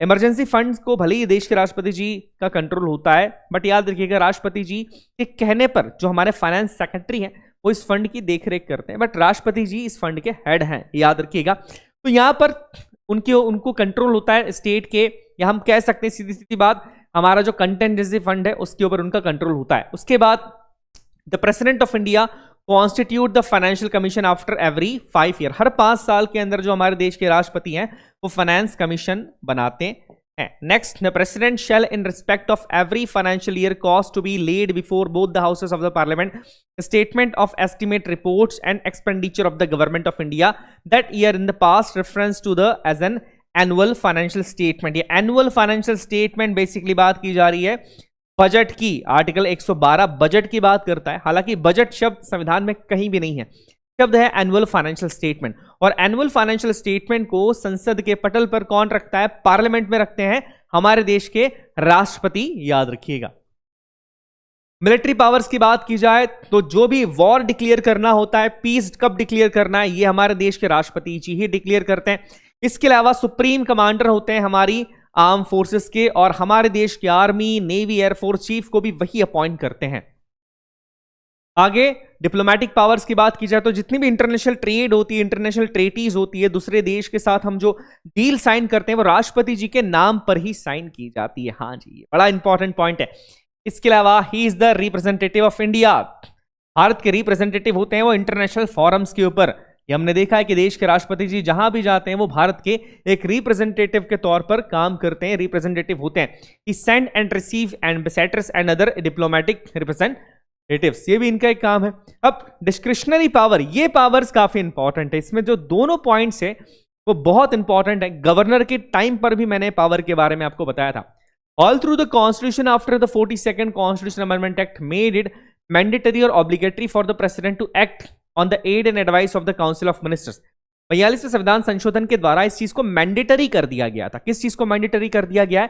कि प्रेसिडेंट जो है वो aid and advice, council of ministers की एड एंड एडवाइस पे ही काम करेंगे। ये चीज मैंडेटरी कर दी गई थी।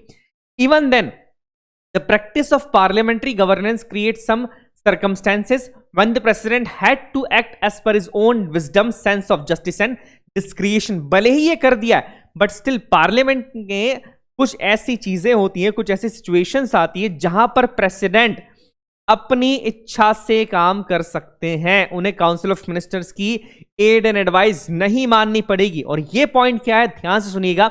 When no single party has a majority, किसी भी सिंगल पॉलिटिकल पार्टी के पास लोकसभा के इलेक्शन हो गए हैं, किसी भी सिंगल पॉलिटिकल पार्टी के पास कोई भी मेजॉरिटी नहीं है। दूसरा, अगर देश के प्रधानमंत्री की सडन डेथ हो गई है, उस समय पर प्रेसिडेंट के पास सोलो पावर होता है कि वो किसी देश का अगला प्रधानमंत्री बनाए। जी हाँ, बहुत बड़ी बात है ये।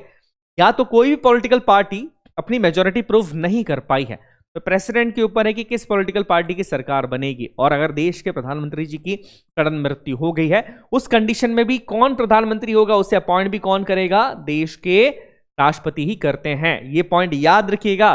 डिस्क्रिशनरी पावर है प्रेसिडेंट का। हालांकि नॉर्मली ऐसा होता है कि वो राष्ट्रपति जी ने भले ही किसी को अपॉइंट कर दिया, बट अगर किसी दूसरी पॉलिटिकल पार्टी ने मेजॉरिटी प्रूफ कर ली तो फिर ऑब्वियसली फिर उनका हक बनता है और वो अपने जो भी हेड है, चीफ है, उसका नाम नॉमिनेट करते हैं देश के राष्ट्रपति बनने, देश के प्रधानमंत्री बनने के लिए। Next, resolution of Lok Sabha on the advice of Council of Ministers which has lot of majority in Lok Sabha against whom a vote of no confidence have been passed। मैं आपको ऑलरेडी बता चुका हूं कि no confidence motion किसी सरकार के against पास हो गया तो सरकार गिर जाती है और फाइनली जो सिग्नेचर होंगे, फाइनल अथॉरिटी होगी रिमूव करने की 5 साल से पहले इसके पास होगी, वो हमारे देश के राष्ट्रपति जी के पास होती है। इसके बाद article 74, he can send an advice of the council of ministers at his discretion back to it for its reconsideration. देखिए, आर्टिकल 74 ने भले ही ये कह के रखा है कि जो राष्ट्रपति जी हैं वो काउंसिल ऑफ मिनिस्टर्स की एड एंड एडवाइस पे काम करेंगे, बट स्टिल अगर उनको किसी पॉइंट पे इशू है, किसी पॉइंट पे कुछ चीज लगती है तो वो जवाब मांग सकते हैं, वो रिकंसिडरेशन के लिए भेज सकते हैं कि काउंसिल ऑफ मिनिस्टर से कोई चीज आई है कि आप इस पर सिग्नेचर कर दीजिए। राष्ट्रपति जी को लग रहा है कि मेरे हिसाब से चीज ठीक नहीं है, तो वापस उसे भेज भी सकते हैं। हाँ, ऐसा है, ये पॉइंट याद रखिएगा। इसके बाद article 78, he enjoys the right to be inform about the affairs in the state by the prime minister. Article 78 में एक पावर देके रखा है कि प्राइम मिनिस्टर जी उन्हें पूरी इंफॉर्मेशन देंगे कि देश में क्या चल रहा है, किस हिस्से में क्या चल रहा है, जो भी इंफॉर्मेशन वो लेना चाहते हैं वो यहां से ले सकते हैं। और इसके अलावा सस्पेंसिव वीटो, पॉकेट वीटो का पावर तो उनके पास है ही सही। नेक्स्ट, अब जो नेक्स्ट पोस्ट है हमारी, वो हमारे आते हैं vice president of India. Article 63 याद रखिएगा, आर्टिकल 52 प्रेसिडेंट के बारे में था, ट्रिक ये लगा सकते हैं, 5 में 1 प्लस करा, 2 में 1 प्लस करा तो कितना हो गया 63। आर्टिकल 63 देश के उपराष्ट्रपति जी के बारे में बात करता है। ठीक है, ये जो मॉडल है उपराष्ट्रपति जी का वो अमेरिकन मॉडल है और ये यूनियन एग्जीक्यूटिव के पार्ट होते हैं। अभी उपराष्ट्रपति जी के चुनाव भी हुए हैं, जगदीप धनखड़ जी हमारे देश के उपराष्ट्रपति बने हैं। अब क्या क्वालिफिकेशंस है, सारी चीजें जान लेते हैं। Who can become the vice president? देखिए आर्टिकल 66 के अंदर बताया गया, पहली बात उन्हें भारत का नागरिक होना जरूरी है। दूसरी बात 35 ईयर्स ऑफ एज उनकी होनी चाहिए, काफी इंपॉर्टेंट है, राष्ट्रपति जी की भी इतनी है। अब राष्ट्रपति जी के केस में यह था कि वो लोकसभा के सदस्य बनने के लिए जो है वो काबिल हो या क्वालिफाइड हो लोकसभा के सदस्य बनने के लिए। यहां पर राज्यसभा हो जाता है, लोकसभा की जगह Rajya Sabha. That he is qualified to election as a member of the council of states, मतलब राज्यसभा के मेंबर बनने के लिए वो क्वालिफाइड हो। और सबसे लास्ट बात बट वेरी इंपॉर्टेंट, किसी भी ऑफिस ऑफ प्रॉफिट को वो होल्ड नहीं कर सकते। ऑब्वियसली बात है, किसी ऑफिस ऑफ प्रॉफिट को वो होल्ड कैसे कर सकते हैं। आगे ओथ एंड टर्म की बात की जाए, इन्हें अपने पद की शपथ कौन दिलाता है? देश के राष्ट्रपति जी को पद की शपथ दिलाते हैं सीजीआई, और देश के उपराष्ट्रपति जी को उनके पद की शपथ दिलाते हैं हमारे देश के राष्ट्रपति जी। याद रखिएगा आर्टिकल 69 इसकी बात करता है। Vice president should not be A member of any house. Obviously चीज है कि जो वाइस प्रेसिडेंट के पद पर अपॉइंट किया जा रहा है वो किसी भी हाउस के मेंबर नहीं हो सकते हैं। ऐसा नहीं हो सकता है कि कोई मेंबर ऑफ पार्लियामेंट भी है, लोकसभा के भी मेंबर हैं और राज्यसभा के भी मेंबर है और वाइस प्रेसिडेंट बन गए। नहीं, ये नहीं कर सकते हैं। याद रखिएगा वाइस प्रेसिडेंट जी भले ही राज्यसभा के चेयरमैन होते हैं बट वो राज्यसभा के मेंबर नहीं होते हैं। नोट कर लीजिएगा, मेंबर वो नहीं होते हैं, नॉट मेंबर। बड़ा इंपॉर्टेंट पॉइंट है। ओके, ये वोट दे सकते हैं, हाँ वोट दे सकते हैं। कौन सा वोट दे सकते हैं? कास्टिंग वोट दे सकते हैं, जो लोकसभा के स्पीकर दे सकते थे ना बराबर मत की स्थिति में। कि लोकसभा में कि मान लीजिए कि टोटल 101 मेंबर्स हैं हाउस में, 15 ने किसी बिल को पास कर दिया, 50 बोल रही कि नहीं बिल पास नहीं होगा। सिर्फ ऐसी स्थिति के अंदर वो अपना वोट दे सकते हैं जिसे कहा जाता है कास्टिंग वोट। कास्टिंग वोट बहुत बार ये पूछा गया है, तो दे सकते हैं कास्टिंग वोट। ओके, आगे बात करते हैं। The vice president shall hold office for a term of 5 years from the date on which he enters upon his office. कितना टेन्योर है? टेन्योर होता है इसमें 5 साल, 5 साल, और री इलेक्शन के लिए ये एलिजिबल होते हैं। तो कुछ इंपॉर्टेंट पॉइंट्स है, नोट करते जाइएगा, याद रखिएगा। इसके बाद removal of vice president. Vice president को कैसे रिमूव किया जा सकता है? A vice president by writing under his name and address to the president resign his office. Obviously, vice president जो है वो president को अपना रेजिग्नेशन दे सकते हैं। मैं ऑलरेडी इस बारे में बता चुका हूं। Vice president may be removed from his office by the resolution of the Council of State passed by a majority of all the members of the council and agreed by the House of the People. But no resolution for the purpose of this clause shall be moved unless at least 14 days notice has been given of the intention to move the resolution. देखिए काफी important बात है, अगर vice president को हटाना है तो इसमें कोई एक ग्राउंड नहीं है, ग्राउंड से पहले भी हटाया जा सकता है। बट याद रखिएगा वाइस प्रेसिडेंट को हटाने के लिए जो रेजोल्यूशन है वो सिर्फ और सिर्फ सबसे पहले राज्यसभा में जाएगा। वो ऐसा नहीं हो सकता कि लोकसभा राज्यसभा कहीं भी भेज दे, नहीं, हाउस ऑफ स्टेट्स के अंदर ही वो जाना चाहिए। याद रखिएगा, सीधा सीधा यहां पर लिखा हुआ है। और उसके बाद अगर मेजॉरिटी से वो पास हो जाता है उसके बाद वो लोकसभा के अंदर जाएगा। लोकसभा के अंदर भी रेजोल्यूशन अगर पास हो जाता है तो वाइस प्रेसिडेंट जी रिमूव हो जाएंगे। तो ये पॉइंट याद रखिएगा, काफी इंपॉर्टेंट पॉइंट है। इसके बाद अ vice president shell notwithstanding the expiration of his term continue to hold office until his successor enters upon his office। मतलब मान लीजिए 5 साल हो भी गए हैं उसके बाद भी वाइस प्रेसिडेंट अपनी पोस्ट पे बने रह सकते हैं। अगर उनकी जगह कोई और आया नहीं है तो बने रह सकते हैं। याद रखिएगा, ऐसा नहीं कि पोस्ट ही खाली कर देंगे, कोई इलेक्शन हुए नहीं है, इलेक्शन होंगे कोई आएगा तब तक वो बने रह सकते हैं।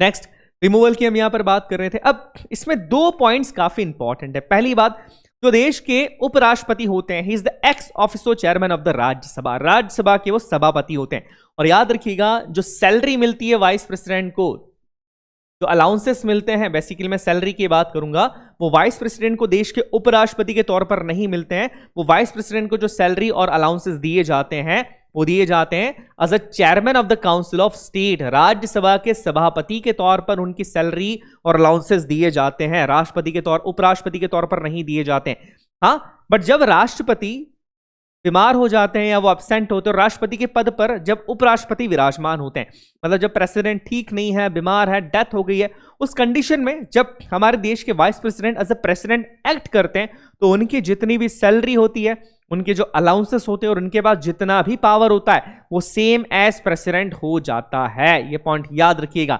इसमें इसी से रिलेटेड एक आर्टिकल है, आर्टिकल 65, वो कहता है The Vice President act as a president or to discharge his functions during casual vacancies in the office or during the absence of the president। मतलब vice president as a president work करते हैं जब president का जो office है वो vacant हो, किसी भी रीजन से हो सकता है। तो कितने टाइम तक कोई vice president as a president act कर सकता है? मैक्सिमम टाइम देकर रखा है, मैक्सिमम 6 मंथ, 6 महीने से ज्यादा कोई भी vice president as a president नहीं रह सकता है। डायरेक्टली यहां पर दे दिया गया है, याद रखिएगा, काफी इंपॉर्टेंट पॉइंट है। चलिए अब आगे बढ़ते हैं। आगे कुछ इंपॉर्टेंट आर्टिकल्स हैं, प्रोविजन से वाइस प्रेसिडेंट से रिलेटेड। आप इन्हें, जो इंपॉर्टेंट चीज है, जो इंपॉर्टेंट आर्टिकल्स है, मैं उस पर मार्किंग लगा देता हूं। जैसे कि आर्टिकल 63 बात करता है the vice president of India, कि देश के एक वाइस प्रेसिडेंट होंगे। आर्टिकल 64 बात करता है the vice president to be ex officer chairman of the council of states, की जो वाइस प्रेसिडेंट होंगे वो काउंसिल ऑफ स्टेट मतलब राज्यसभा के चेयरमैन होंगे। ये आर्टिकल कौन सा बात करता है? आर्टिकल 64 बात करता है। आर्टिकल 65 कहता है the vice president to act as a president और to discharge his functions during the certain conditions, की आर्टिकल 65 बेसिकली वो कंडीशंस को बताता है जिन कंडीशंस के अंदर उपराष्ट्रपति या vice president as a president act करते हैं। और मैक्सिमम पीरियड ऑफ टाइम कितना हो सकता है? 6 महीने। ये याद रखिएगा, मैक्सिमम पीरियड ऑफ टाइम कई बार पूछा जाता है। इसके बाद आर्टिकल 66 डील करता है इलेक्शन ऑफ वाइस प्रेसिडेंट से। आर्टिकल 67 बात करता है कि टर्म क्या होगी वाइस प्रेसिडेंट की, जो कि 5 साल होती है normally. Article 68 time of holding elections to fill vacancy in the office of vice president and the tenure of election person to fill the casual vacancy. देखिए, 2 चीजें याद रखिएगा, चाहे प्रेसिडेंट हो या वाइस प्रेसिडेंट हो, दोनों की जो सीट्स वैकेंट है वो मैक्सिमम 6 महीने तक हो सकती है। 6 महीने के अंदर इलेक्शंस कराना कंपलसरी होता है, बहुत इंपॉर्टेंट चीज है। विद इन 6 मंथ्स जो सीट्स हैं उनके लिए इलेक्शंस करवाना जरूरी है। बड़ी इंपॉर्टेंट पॉइंट है, ये नोट कर लीजिएगा। ओके, नेक्स्ट आर्टिकल 69 की हम बात करें तो ये ओथ की बात करता है, उपराष्ट्रपति जी के ओथ एंड अफर्मेशंस की बात की जा रही है। आर्टिकल 70 बात करता है discharge of president's function in other contingency. Article 71 बात करता है matters related to the connected with the election of the president और वाइस प्रेसिडेंट। तो ये कुछ चीजें याद रखिएगा, काफी इंपॉर्टेंट आर्टिकल्स हैं जिनसे क्वेश्चन पूछे जा सकते हैं। चलिए अब हम अपने दूसरे टॉपिक और अंतिम टॉपिक की ओर पढ़ते हैं। हम लोगों ने प्रेसिडेंट काफी डिटेल में पढ़ा, वाइस प्रेसिडेंट हमने पढ़ा। वाइस प्रेसिडेंट बहुत डिटेल में पढ़ने की जरूरत नहीं है, बिकॉज क्वेश्चन वहां से थोड़े से कम बनते हैं और जितने क्वेश्चंस बनते हैं उतने क्वेश्चंस हम कर लेंगे। इसके बाद जो तीसरा पॉइंट हम पढ़ते हैं वो है हमारा controller and auditor general of India, CAG। CAG किस पार्ट में आता है? पार्ट 5 के अंदर CAG आते हैं। याद रखिए, यूनियन एग्जीक्यूटिव के अंदर हम बेसिकली बात कर रहे हैं, पार्ट 5 के अंदर CAG आते हैं। CAG एक ऐसी पोस्ट जो काफी इंपॉर्टेंट है और जिसका जो ऑफिस है, इस पोस्ट को 1858 के अंदर ही एडमिनिस्ट्रेट या कह सकते हैं कि फाउंड कर लिया गया था। इस पोस्ट की स्थापना की गई थी। Office of the accountant general was establish in 158। देखिए, पहले इसे कहा जाता था अकाउंटेंट जनरल। अकाउंटेंट जनरल का क्या मतलब होता है? जितने भी अकाउंट्स हैं उन अकाउंट्स के हेड होते हैं। आज भी हमारे CAG क्या होते हैं? Is the head of our accounts department. Accounts department के हेड कौन होते हैं? हमारे ऑडिट डिपार्टमेंट के हेड कौन होते हैं? हमारे CAG ही होते हैं। अभी देखिए, यहां पर आगे भी लिखा है the year the British took over administrative control of India from the east India company. ये वही साल है जब ब्रिटिशर्स ने एडमिनिस्ट्रेटिव कंट्रोल ले लिया था ईस्ट इंडिया कंपनी से, ईस्ट इंडिया कंपनी के पास पहले पूरा एडमिनिस्ट्रेशन का कंट्रोल था, उसके बाद ब्रिटिशर्स ने कंट्रोल अपने हाथों में लिया और इस पोस्ट को अपॉइंट किया था। ये पोस्ट इसलिए थी कि जो खर्चे हो रहे हैं, जो खर्चा किया जा रहा है, जितना रेवेन्यू जनरेट हो रहा है, जितना खर्चा हो रहा है, उसका पूरा एक लेखा जोखा रखना, उसका पूरा एक हिसाब किताब रखना, इसीलिए इस पोस्ट को लाया गया था, इस पोस्ट को फाउंड किया गया था। 1860 के अंदर सर एडवर्ड डॉर्मंड पहले व्यक्ति थे, याद रखिएगा, सर एडवर्ड डॉर्मंड पहले व्यक्ति थे। भारत की आजादी से पहले की बात कर रहे हैं, पहले सीएजी की बात कर रहे हैं। यहां पर हम 1950 के अंदर एक अलग सीएजी अपॉइंट हुए, वो आजादी के बाद के पहले सीएजी थे। यहां पर हम बात कर रहे हैं 1860 के अंदर जो पहले ऑडिटर जनरल थे, उनका नाम था सर एडवर्ड डॉर्मंड। ये उन्हीं का पिक है, ये पहले ऑडिटर जनरल थे भारत के। के बाद अब देखेंगे सीएजी क्या होते हैं। सीएजी हेड होते हैं India's audit and accounts department के। ये नोट कर लीजिएगा, बहुत बार पूछा गया है कि इंडिया के ऑडिट एंड अकाउंट्स डिपार्टमेंट के हेड कौन होते हैं। भारत के ऑडिट एंड अकाउंट्स डिपार्टमेंट के जो हेड होते हैं वो हमारे देश के सीएजी होते हैं, controller and auditor general of India होते हैं। याद रखिएगा, he is also known as the chief guardian of public purse. Public purse का मतलब ये होता है कि हमारा जो पैसा है, जो हम रेवेन्यू के तौर पर सरकार को देते हैं, टैक्सेशन के तौर पर देते हैं, चाहे वो डायरेक्ट टैक्स हो, इनडायरेक्ट टैक्स हो, वो पैसा सही जगह पर सही तरीके से लग रहा है कि नहीं लग रहा है। सरकार अगर कह रही है कि 10 लाख रुपए हमने यहाँ खर्चा किए, 10 करोड़ रुपए खर्चा किए, सही में किए हैं या नहीं किए, ये पूरा चेक करने का काम कौन करता है? हमारे सीएजी करते हैं। ये मैंने एक नॉर्मल लैंग्वेज के अंदर आपको समझा दिया। चीफ गार्जियन होते हैं पब्लिक पर्स के। क्वेश्चन डायरेक्टली बनता है, who is known as the chief guardian of the public purse? तो CAG, controller and auditor general of India, he known as the chief guardian of the public purse. ये कई exams में exactly question पूछा गया है, याद रखिएगा, आपकी एग्जामिनेशन में भी पूछा जा सकता है। आर्टिकल सीएजी से रिलेटेड कौन कौन से इंपॉर्टेंट है, हम उसके बारे में बात करेंगे, बट सबसे पहले याद रखिएगा पार्ट 5 के अंदर सीएजी आते हैं। He is the head of the financial department भी होते हैं और head of the audit and accounts department भी हमारे सीएजी होते हैं। याद रखिएगा, किसी भी बिल को पास होने के लिए हम सभी जानते हैं, जब भी पैसा निकालना है कंटिजेंसी फंड से, कंटिजेंसी फंड कौन से आर्टिकल के अंदर आता है? आर्टिकल 266 के अंदर कंटिजेंसी फंड आता है।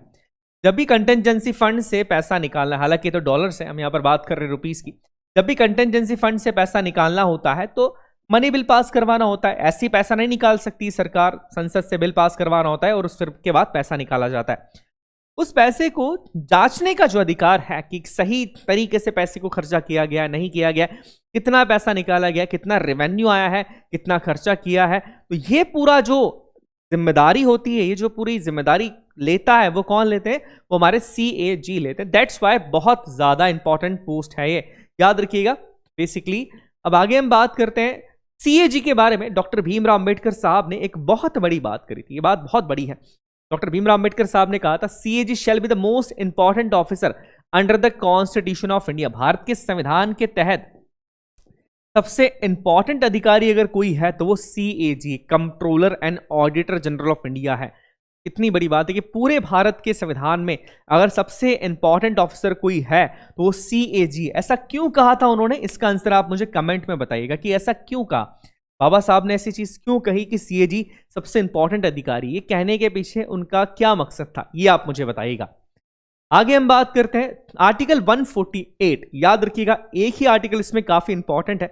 आर्टिकल 148 डील्स करता है ब्रॉडली सीएजी के अपॉइंटमेंट से लेकर, उनकी ओथ से लेकर, उनकी कंडीशन ऑफ सर्विसेज से लेकर। अभी जो हमारे सीएजी हैं वो कौन है? वो है जीसी मुर्मू जी, गिरीश चंद्र मुर्मू जी। ये अभी हमारे सीएजी हैं, 2020 से इन्होंने पदभार संभाला हुआ है। अब कुछ इंपॉर्टेंट पॉइंट, आर्टिकल कौन सा याद रखिएगा? आर्टिकल 148 सीएजी के बारे में बात करेगा, हमेशा याद रखिएगा इसे। इसके बाद इन्हें अपॉइंट कौन करता है? सीएजी को अपॉइंट करने की जो जिम्मेदारी होती है वो हमारे देश के राष्ट्रपति जी की होती है। President of India appoints CAG, president of India appoints controller and auditor general of India.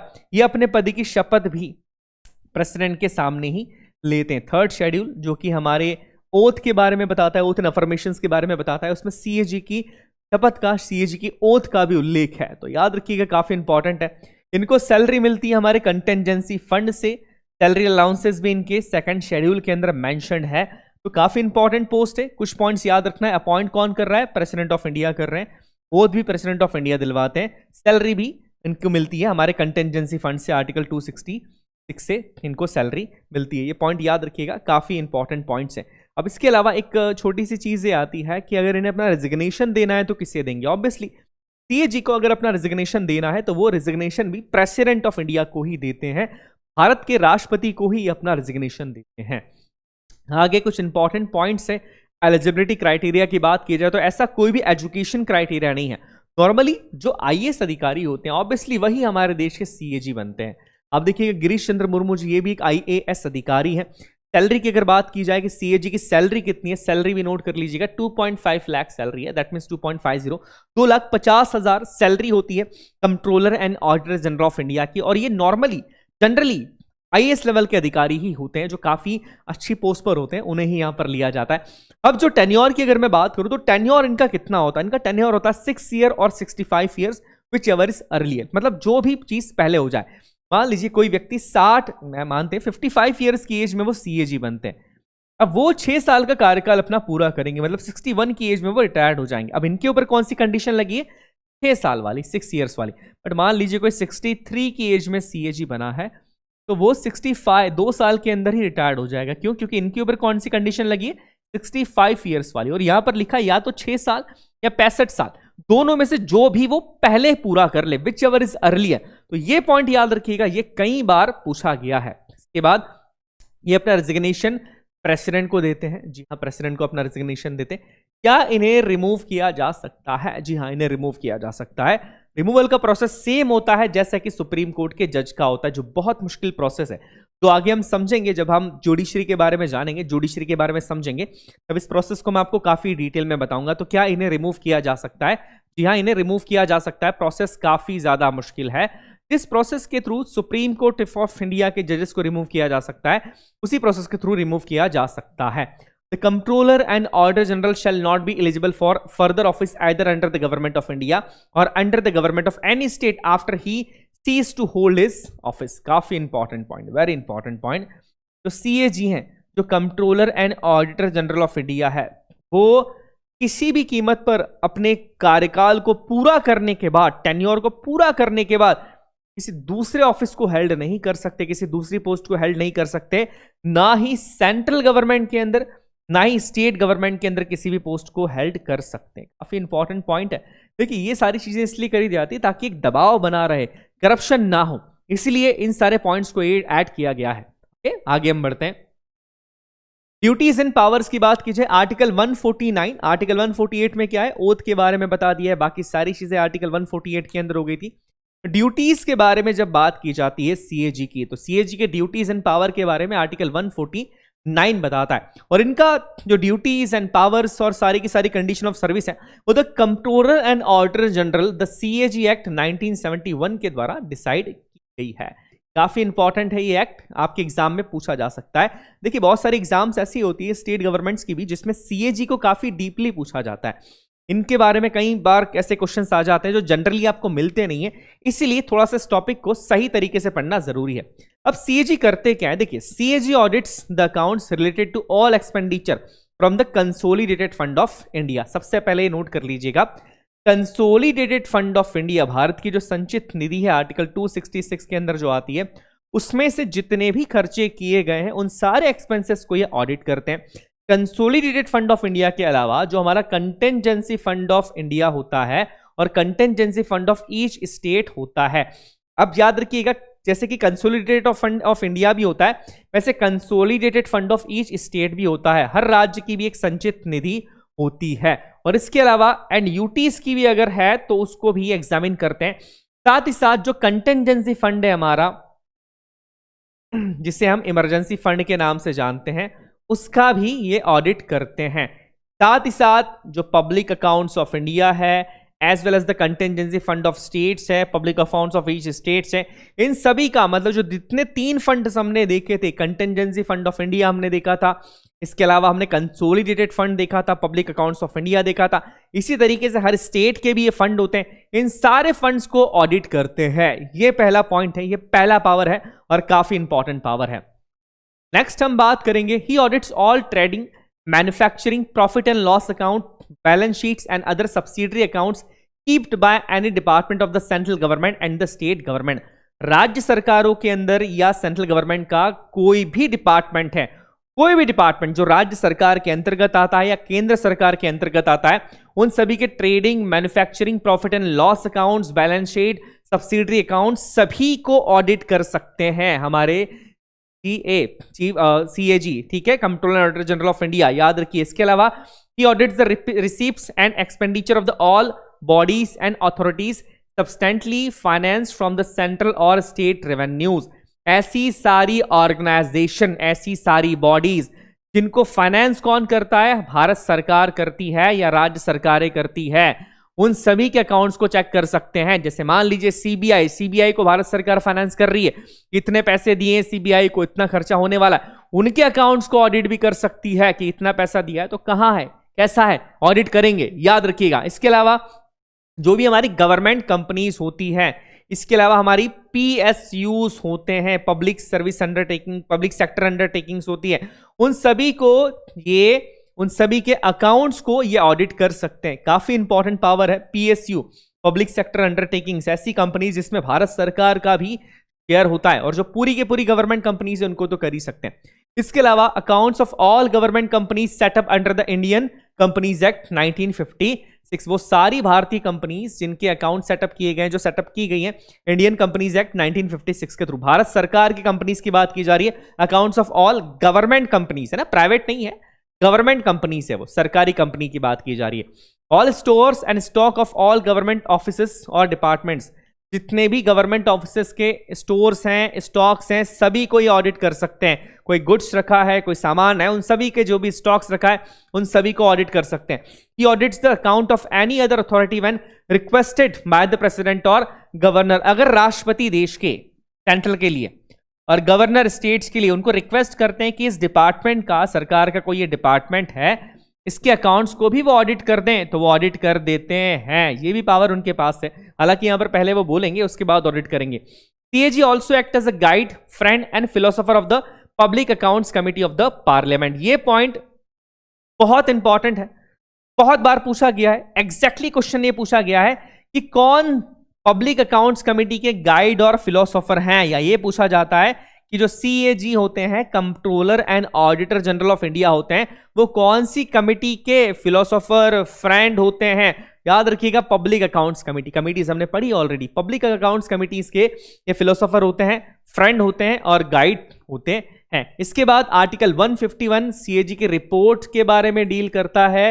बहुत इंपॉर्टेंट पॉइंट है, याद रखिएगा कि CAG अपनी जो रिपोर्ट्स हैं, जितने भी अकाउंट्स उन्होंने बनाए हैं, वो किसको देते हैं, कहां प्रेजेंट करते हैं। याद रखिएगा CAG जो है, अगर वो सेंट्रल गवर्नमेंट की रिपोर्ट बनाते हैं तो वो रिपोर्ट्स प्रेसिडेंट को देते हैं, प्रेसिडेंट उन रिपोर्ट्स को पार्लियामेंट में रखते हैं। उसी तरीके से CAG अगर स्टेट गवर्नमेंट्स की किसी फंड को ऑडिट करते हैं, उसकी रिपोर्ट वो गवर्नर को देते हैं, गवर्नर फिर स्टेट लेजिस्लेचर के पटल के ऊपर या स्टेट लेजिस्लेचर के अंदर उन रिपोर्ट्स को प्रेजेंट करते हैं। तो दोनों में डिफरेंस है।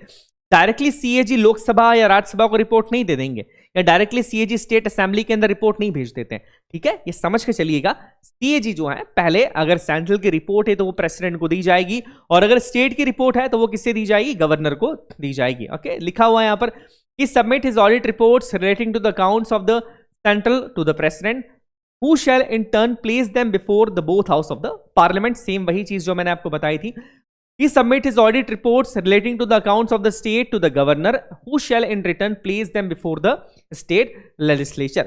गवर्नर को देंगे स्टेट्स की, और सेंट्रल को किसको, और सेंट्रल को प्रेजेंट कर देंगे सेंट्रल की रिपोर्ट्स। इसके अलावा CAG की कुछ लिमिटेशंस भी है। जैसे एग्जांपल की बात की जाए, सरकार के जो सीक्रेट फंड होते हैं, मान लीजिए कि रॉ रिसर्च एनालिसिस विंग, इसका फंड की इन्वेस्टिगेशन CAG नहीं कर सकते, इनके फंड की ऑडिट CAG नहीं करते हैं। ओके, ये कुछ पॉइंट से याद रखिएगा। इसके अलावा हमारा जो the Indian audit and accounts department is the headed by the controller and auditor general of India. ये मैं आपको बता चुका हूं कि हमारा जो Indian audit and accounts department है, उसके हेड कौन होते हैं, हमारे CAG होते हैं। अब हायरार्की की बात कर ली जाए तो सबसे ऊपर CAG होते हैं, उसके बाद इनके नीचे डिप्टी CAGs होते हैं, इसके बाद एडिशनल CAGs होते हैं, इसके बाद डायरेक्टर जनरल्स होते हैं, प्रिंसिपल डायरेक्टर्स होते हैं, और डायरेक्टर्स एंड डिप्टी डायरेक्टर्स होते हैं। पूरी हायरार्की चलती है। तो इस तरीके से CAG को भी हमने समझ लिया है, काफी इंपॉर्टेंट पोस्ट थी। अब 3 पोस्ट आज हमने यहां सर समझी है। प्रेसिडेंट के बारे में हमने जाना है, वाइस प्रेसिडेंट के बारे में हमने जाना है, और यहां पर CAG के बारे में हमने जाना है। ये सारे पॉइंट्स काफी इंपॉर्टेंट थे।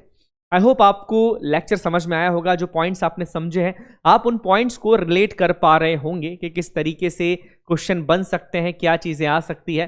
चलिए मैं आपसे नेक्स्ट लेक्चर के अंदर मिलता हूं। आप सभी अपना ध्यान रखिएगा। तब तक के लिए जय हिंद, जय भारत।